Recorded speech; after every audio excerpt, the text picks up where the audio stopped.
baik kita fokusnya di pertahanannya, ya kan? Karena kita nggak pernah tahu tiba-tiba market tuh ada satu tren tertentu yang bikin dia tuh langsung naik luar biasa. Welcome to CTC, a professional team for our money.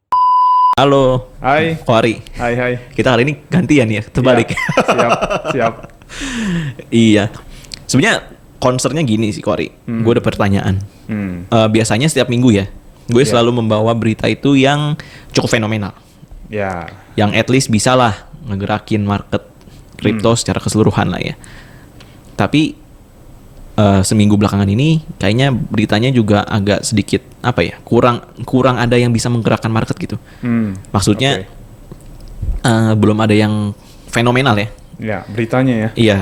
Ibaratnya mau bikin headline news itu agak susah. Iya. Nah, gue punya pertanyaan nih. Kalau kita ngelihat secara teknikal ya, maksudnya kan market lagi agak sideways yang turun juga enggak, naik juga enggak, kayaknya apa ya? Jenuh lah ya. Jenuh banget gitu. Maksudnya agak susah ditebak gitu. Nah, lu nih sebagai ahlinya teknikal, ahlinya koin, nggak ahlinya juga kali. Seenggaknya di komunitas kita, lu lah yang paling dituakan lah kita bilang gitu. Waduh. Kira-kira ada tips nggak sih, and triknya gitu buat teman-teman di luar sana, at least ya minimal dalam kondisi yang lagi simpang siur gini nih, dapat profit lah. Maksudnya konstan gitu dapat profit.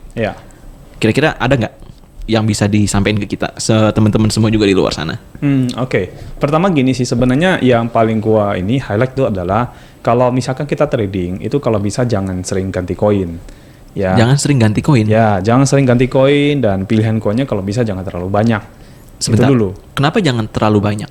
Maksudnya contoh ya, sedikit potong. Kayak misalnya contoh di Royal Q misalnya, kan ada beberapa copy trade dalam tanda petik, koinnya banyak banget sampai puluhan. Kenapa lu saranin tuh jangan terlalu banyak? Simple sih. Semakin banyak lu punya koin, semakin lu nggak kenal mereka, bro. Karena lu harus analisa setiap koin kan. Dan itu kerjaan everyday loh. Lakukan analisa begitu itu kerjaan setiap hari kayak gitu. Lu kan contoh ya, waktu lu trading sebuah koin, paling tidak lu harus kenal si koin ini. Ya. Kita kalau bicara sisi fundamental kan lu yang paling jago, bro. Kan? Oke. Paling tidak kita cari tahu lah, ini koin ini proyeknya siapa, yang bikin siapa, dia udah punya masa depan apa enggak, ada investornya enggak, ada community-nya enggak, ya kan, dan dia punya project-project yang dia kerjain ke depan itu bagus apa tidak.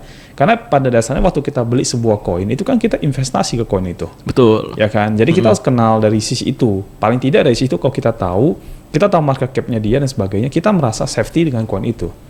Ya kan, nggak bakal lah itu koin akan jatuh parah terus kemudian dibawa lama gitu loh. Nggak bakal seperti itu kalau koin meme, iya.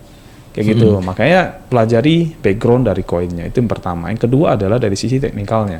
Teknikalnya kita mesti mengenal dari setiap harganya, bro. Harga tertinggi dia berapa, ya kata orang-orang ATH, terus terendah berapa ATL-nya, kemudian harga resisten, harga support itu berapa, dan everyday itu harganya di rentan berapa. Itu kan perlu analisa semua. Kayak gitu kan. Nah, kalau kita tahu harga seperti itu, kita kan jadi ngerti kapan harus entry.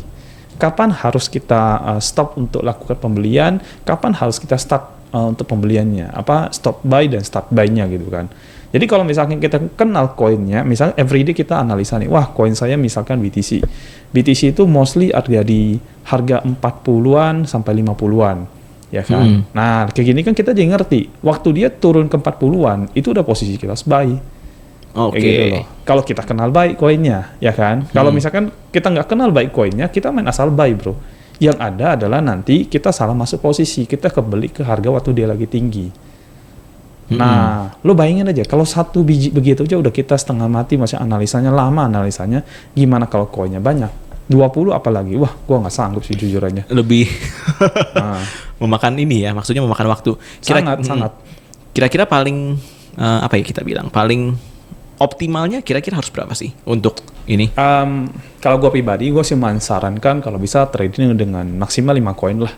Maksimal 5 koin? Ya, kalau kita memang mau profitnya lebih besar, bukan koinnya diperbanyak, tapi FBA kita yang kita perbesar, plus ketahanan modal itu penting sekali. Kayak kemarin-kemarin gue pernah undang, ada satu bintang tamu namanya Pak Baron, kan dia juga udah trading, dia udah ngalamin, dan dari pengalaman dia sharing, bahwasanya lebih baik kita fokusnya di pertahanannya. ya kan? Karena kita nggak pernah tahu tiba-tiba market tuh ada satu tren tertentu yang bikin dia tuh langsung naik luar biasa. Nah, lu cek deh kalau lu nggak percaya gitu. XRP up itu lagi kayak tiang listrik. Sekarang hari ini tanggal berapa? 9 Desember. 9 Desember jam 5 lah ya. Jam 5-an, barusan banget ya. Lu cek deh. Itu kayak tiang listrik, bro, sumpah. Itu tinggi banget begitu.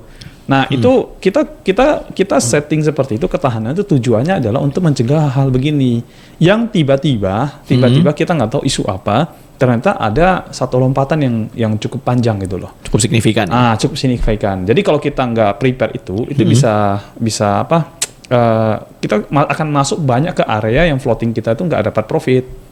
Kayak gitu. Jadi kalau misalkan dia naik nih, SRP up naik ke atas nih, pasti SRP down-nya jadi turun kan. Betul. Nah, SRP down-nya harus kita protect, bro. Kalau memang kita sempat lihat chart, wah kita tahu begini nih. Nah, satu fitur lagi yang penting banget tuh. Lu pakai suspension of buying. Suspension of buying. Atau stop margin call lah ya, kalau di Royal Q ya. Nah, jadi dipakai itu. Karena fitur itu tuh penting banget untuk apa? Untuk mencegah kita jangan floating tinggi. Kayak gitu. Oke, kan kalau kita bilang sebisa mungkin pakai banyak fitur lah ya. Maksudnya ada suspension of buying, stop margin call atau semacamnya.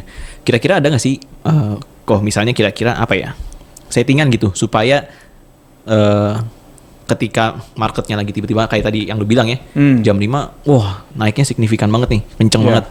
Sedangkan kalau kita ngomongin dua arah kan, satunya naik kenceng, satunya pasti turunnya juga signifikan kan.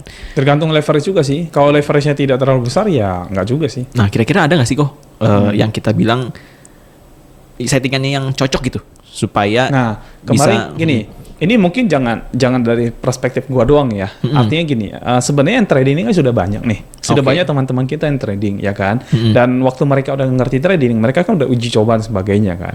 Nah, salah satunya ada dari kemarin tamu yang gua undang kayak gitu.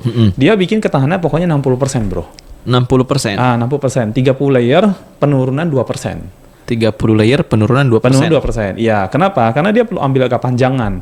Kalau misalkan dia tiba-tiba kayak hari ini XRP up-nya naik begitu tinggi, XRP down-nya yang kita harus jaga kan. Betul. Berarti itu kan kita harus suspend. Nah, waktu kita suspend itu akan mengurangi floating kita. Jadi kalau misalkan kita udah bikin 60% nih, terus kebeli ke harga tinggi, nah kita suspend dulu supaya apa? Supaya sisa persentasenya, misalkan let's say masih ada 50%, itu kita belinya di bawah. Jadi waktu kita beli di bawah, dia turun sampai 50%, kita masih cover, bro. Masih kita cover dengan baik gitu loh, maksud gua gitu. Nah, akhirnya apa? Akhirnya kalau misalkan dia turun ke bawah, dan let's say lama deh, kayak sekarang kan kayak lu bilang lagi sideways ini nggak jelas mau naik mau turun. Nah, anggap nanti keadaannya seperti itu terjadi, tidak ada tiang listrik seperti ini ya. Anggap keadaan itu terjadi, maka yang kita akan mainkan dua-duanya. Up down-nya kita main-mainkan gitu loh. Jadi yang begitu up dikit dapat, begitu down dikit dapat gitu loh. Jadi persentase profitnya kita harus dapat. Up down-nya terus dapat. Nah, kalau kita nggak pakai coin up dan coin down, let's say misalnya XRP doang ya. Nah, kalau kayak gitu tetap kita harus gunakan yang namanya stop margin call itu. Jadi kalau waktu kita tahu nih, wah XRP ini lagi turun harganya misalkan. Nah, kalau bisa waktu mulai turun di awal-awal, kita stop dulu, stop margin call dulu, stop buying dulu. Nah, kira-kira turun sampai seberapa yang sampai maksudnya lu memutuskan gitu bahwa lihat indikator dong. Kita kan belajar basic kan, kita tahu indikator kan.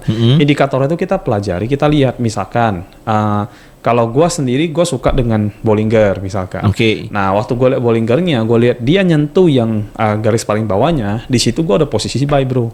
Begitu misal gue udah ancang-ancang nih, ini nyentuh aja nih, lewat aja dikit, gue buy nih. Nih ternyata benar, gue buy. Terus kalau dia turun lagi gimana? Yang masalah gue buy lagi nanti. Begitunya nyentuh lagi garis itu. Nah, jadi gue akan buy beberapa titik, beberapa bagian yang posisi dia itu selalu ada di bagian area support. Kayak gitu, area terendah. Nah, kemudian kalau dia bikin area terendah yang terbaru lagi, gue buy lagi, bro. Berarti kan gue belinya selalu di harga rendahnya. Nah, let's say begitu dia rebound, dia naik ke atas, ya kan, maka akan melewati setiap titik terendah itu. Logis, masuk akal. Cuman seperti itu gitu. Karena kita trading di spot market itu sebenarnya nggak susah-susah banget. Yang harus kita antisipasi adalah gini, waktu harga lagi turun, stop dulu, jangan buy. Turun udah sampai titik yang kita lihat, wah ini kayaknya udah mau ini nih. Nah, baru kita buy lagi, start buy lagi. Ya kan? Nah, itulah gunanya kita itulah apa kalau kita trading ya gitu loh. Kita harus lihat chart, kita harus lihat marketnya sekarang arah kemana, ya kita sambil lihatin aplikasi kan ada dua, satu aplikasi Binance, satu aplikasi untuk trading kan. Nah tinggal lihat Binance-nya, kita lihat marketnya di sana. Waktu lagi posisi yang memang udah harga terendah di bawah, ya sudah di aplikasinya kita action dong untuk buy. Supaya apa? Okay. Supaya ke buy di bawah, terus begitu naik, yang ke buy kita itu ke sell semua. Profit dong satu hari itu bro. Benar. Kalau itu kita bisa konsisten, maka kita everyday kita profit bro. Kalau kita everyday kita profit, ya let's say misalkan kita kan selalu bikin target 1% per hari ya. Kalau sehari 1% bro, 100 hari itu udah 100%. Sebelum jadi modal yang kita udah keluarin buat trading itu kita dapat dulu modal kembali. Nah berarti sisa yang ada di dalam situ adalah profit yang lagi trading bro. Lagi menghasilkan uang lagi lah ya. Menghasilkan uang lagi gulung lagi istilahnya begitu. Nah jadi sebenarnya cuma seperti itu, decline-nya kita bikin 2%. Terserah ya, ini tiap orang tuh berbeda ya. Kebetulan kalau misalnya kita setting layanan 30 dengan penurunan 2%, berarti kita bicara kita punya ketahanan modalnya cukup bagus. Ya artinya satu koin modalnya gede bro, yang begitu. Ya let's say gini deh, let's say misalnya kita bilang $20 deh satu layer. Berarti 30 layer aja udah $600 satu koinnya. Persis seperti yang Bro Mariadi bilang. Ya kan? Jadi dia saja kan paling berapa sih paling baik yang kita mau jaga ya $600 itu paling oke. Kayak gitu. Start buy-nya, first buy-nya itu $20, kita jaga sampai 30 layer, berarti $600. Nah, gue punya pertanyaan. Maksudnya gini, kadang kan kita memang harus bandingin nih. Satu dari Binance, satu dari si aplikasi buat membantu kita menjalankan tradingnya. Iya. Terkadang kan ada sedikit jeda waktu ya. Maksudnya, memang dua-duanya real time. Maksudnya tapi si aplikasi trading ini kan ngikutin misalnya salah satu kan yang di binding lah IP-nya. Nah itu kira-kira gimana? Kadang ketika ada beberapa orang pernah cerita ke gue ya. Maksudnya ketika gue nih mau udah ngeliat nih, wah di Binance udah harganya waktu beli nih, udah saatnya beli. Pas pindah ke aplikasi tradingnya, kan ada jeda waktu tuh. Ya either handphonenya lemot, jaringannya nggak kebuka atau segala macem. Pas udah kebuka, pas mau dibeli udah berubah harganya. Sebenarnya nggak masalah bro, karena kan kita bicara teknologi dong, benar kan? Ini kan bicara teknologi nih, aplikasi di Binance, kemudian di aplikasi trading satu lagi kita binding, ini kan semua bicara teknologi. Teknologi bisa lelet, bisa lemot, ya benar nggak? Ya kan? Tapi kalau cuma sepersen dikit, is oke lah. Let's say 1 menit pun nggak masalah bro. 1 menit pun telatnya nggak masalah. 5 menit pun buat gue masih nggak masalah. Kenapa? Karena kita trading bukan trading menitan. Kita kan trading harian, ya kan? Jadi kalau misalkan kita masuk posisi, ternyata harusnya yang kita masuk di sini, kemasukin di sini nih, no problem. Artinya kita masih kok kebeli ke harga yang murah yang memang lebih mahal dikit dibandingkan yang kita targetin, tapi masih oke gitu. Nah ini kan kalau kondisinya grafiknya misalnya yang sideways. Kadang kan ada beberapa waktu ya, maksudnya grafiknya tiba-tiba lompatnya tinggi banget nih. Itu maksud gua, jadi nggak masalah kalau hitungannya masih hitungan menitan gitu loh. Kalau hitungan menitan kita open posisi dan sebagainya itu is okay kok. Itu masih oke kejangkau. Masih bisa jangan lewat sejam. Lalu kalau open posisinya lewat sejam ya itu yang itu udah ketinggalan kata orang gitu loh. Kan kadang kayak kemarin pas lagi kita kelas offline kemarin ya, ada beberapa teman-teman yang sempat nanya nih. Kan ada beberapa yang udah dalam tanda petik cukup berusia ya. Kadang mereka agak sedikit gaptek lah ya. Betul. Mereka bilang, saya waktu lagi mau klik buy di sini, ternyata marketnya udah tinggi banget nih. Pas saya mau buy malah ternyata marketnya turun katanya. Udah berubah lumayan signifikan gitu. Nah gini, kalau untuk scalping, konsep itu betul. Ya perubahan signifikan dalam waktu yang pendek, yang tadi kita ambil posisi terus kita mau profit terus kita ketinggalan ceritanya nih, ya kan? Ya oke, itu kalau scalping kita mungkin di situ kita rugi lah. Tapi kalau trading sebenarnya kita nggak perlu lihat sampai ke sana. Gua kan juga udah beberapa kali edukasi teman-teman ya. Saya bilang gini, sebenarnya kalau kita trading via aplikasi, harga itu nggak harus kejemput. Nah jadi gitu bro, jadi harga juga nggak harus kejemput gitu loh. Kalau misalkan kita bisa profit harian, itu bagus banget. Ya, gampang kok. Lu kalau sehari profit 1%, lu 100 hari lu udah kembali modal. Yang tadi gue bilang lah seperti itu loh. Nah prinsip trading via aplikasi itu adalah seperti itu. Kalau kita manual trading, baru deh kita beli ini, kalau bisa begitu beli harga naik, jangan turun. Karena kalau turun kita nggak ada duitnya. Sedangkan kalau kita pakai aplikasi, turun pun kita beli lagi karena kita konsepnya layering bro. Jadi memang per layer ketika, makanya tadi lu bilang nggak usah kejemput ya. Iya, makanya kan kesannya gini, waktu lu turun kan, terus nanti naik dikit, sell. Turun lagi, buy lagi. Naik lagi, sell lagi. Jadi nggak harus sampai kejemput ke bagian atas-atas. Gini, inilah yang banyak orang salah kaprah dan mereka selalu bilang harus kejemput. Nggak perlu gitu loh. Kecuali Anda manual trading baru lakuin seperti itu. Dan memang ya, pada dasarnya ketika terjadi penurunan begini, kebanyakan orang tuh takutnya cuma satu, floating. Gitu loh, takut floatingnya kelamaan, dan akhirnya nggak profit di situ. Ya kan? Nah, makanya kenapa gue bilang penting banget, seperti yang gue undang tamu lah ya, ketahanan modal itu penting sekali. Daripada lu perbanyak koin, mending lu fokusnya tuh ke ya bagian ketahanan modal.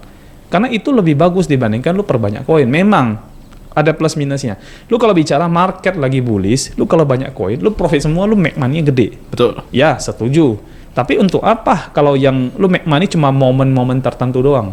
Capek nunggu kejemputnya ya. Maksudnya gini, contoh. Oke. Dalam satu hari tiba-tiba lu profit 5%. Tapi hari-hari berikutnya, waktu bearish, lu profitnya cuma 0,1, 0,2. Nah, buat apa? Lebih baik konsisten satu hari 1%. Ya kan? Kalau misalkan sideway-nya panjang, boro-boro lu bisa dapatin satu hari itu 5% gitu loh.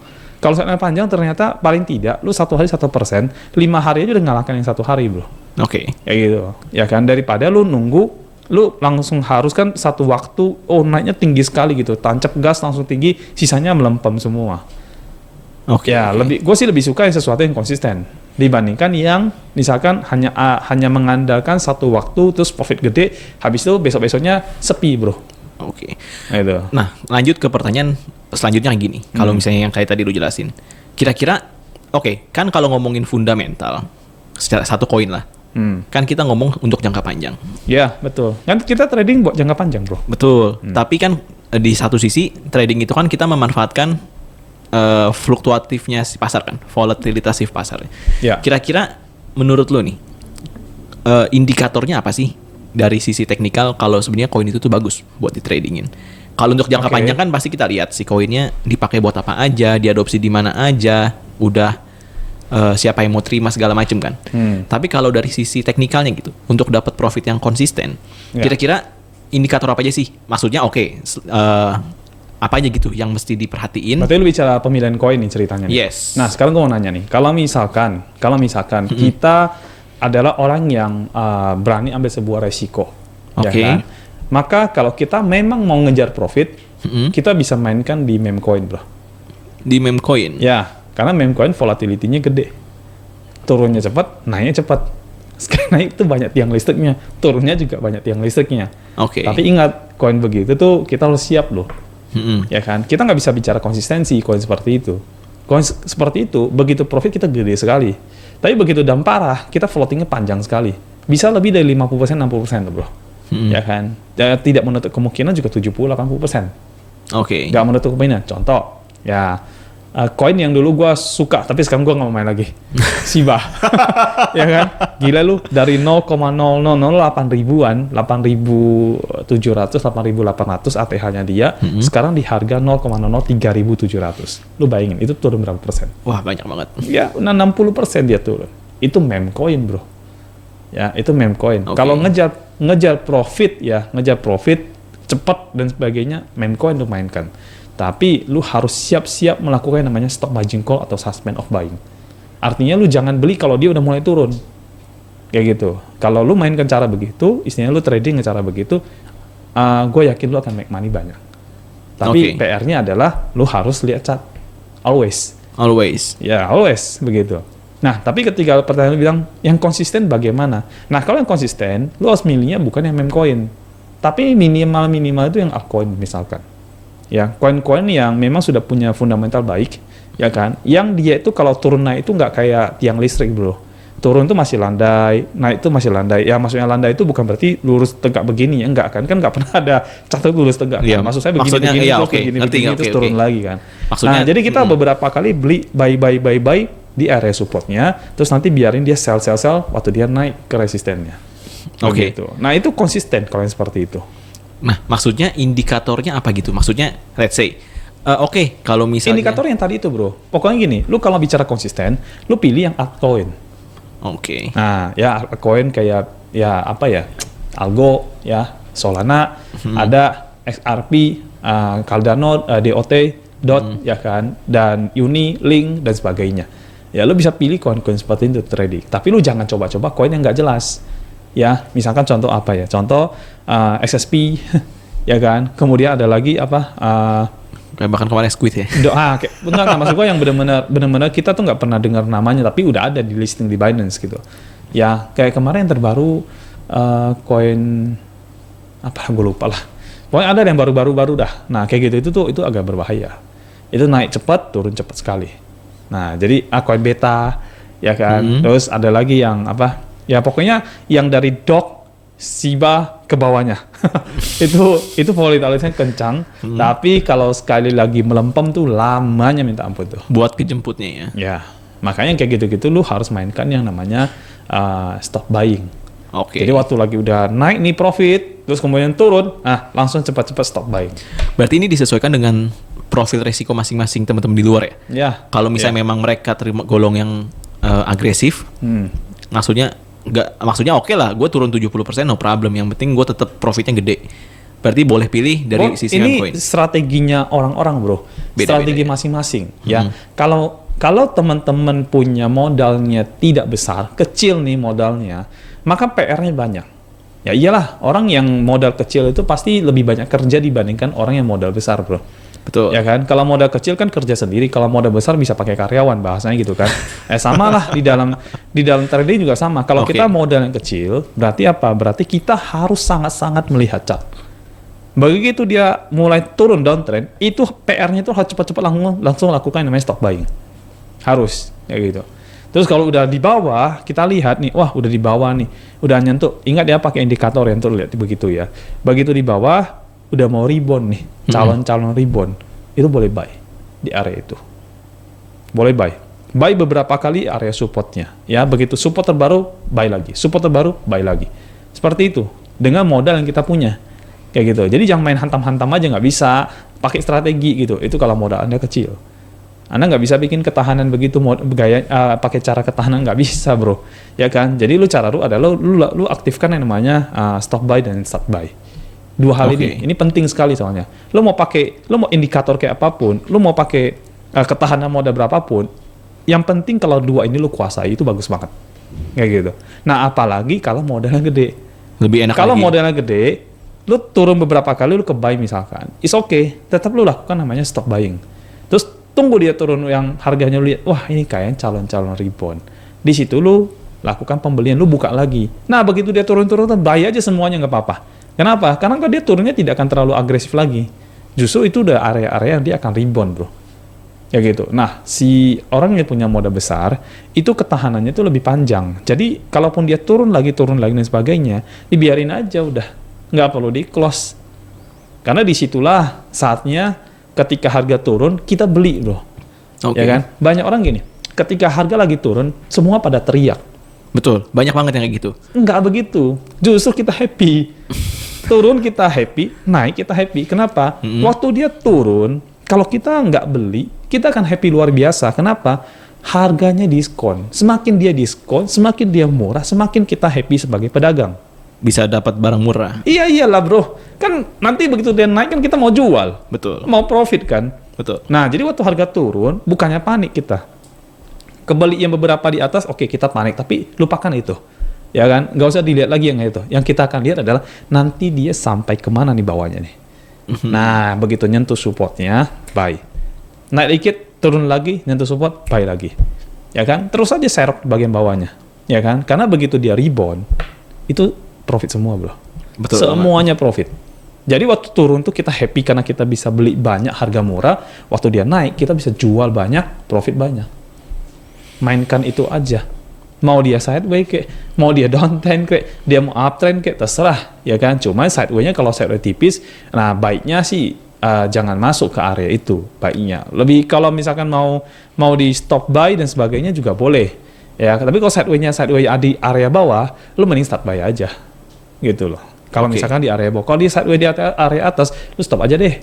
Lu mending fokus ke koin yang lain yang lu punya. Jadi jangan cuma satu itu aja misalkan. ya kan? Oke. Nah, itu. Oke, gue ngerti sih kenapa akhirnya lu selalu nyaranin tadi di awal ambil koin jangan terlalu banyak. Iya, karena lu punya PR banyak. Iya.